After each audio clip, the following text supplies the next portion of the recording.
as you can see, this is a bird resting on its axis. This bird was given to me by Nido Qubein, who's the president of High Point University, when we were talking about how important it is to have balance in your life.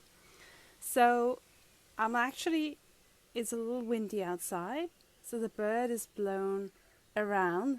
This represents those external factors that at all times just influence our lives, and we are not in control of those external factors.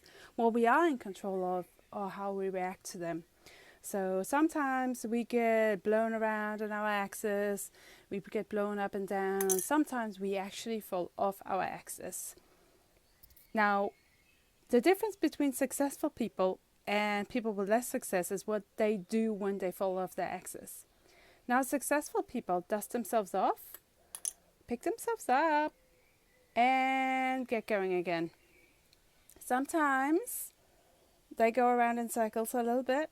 If that happens, you need to speak to someone who can help you find your way again, who can help you back and gain that clarity.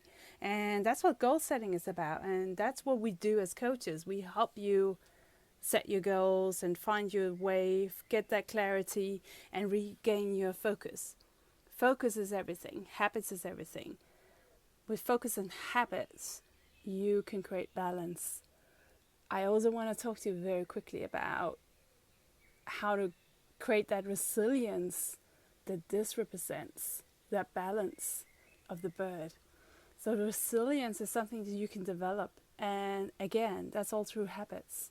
So you can actually turn excellence into a habit. Excellence is a habit. That's what Aristotle said. And that's what this bird is about. Isn't it amazing?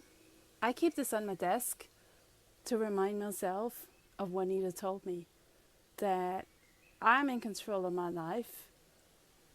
I am in control of how I react to those winds that blows, external winds that blows on me.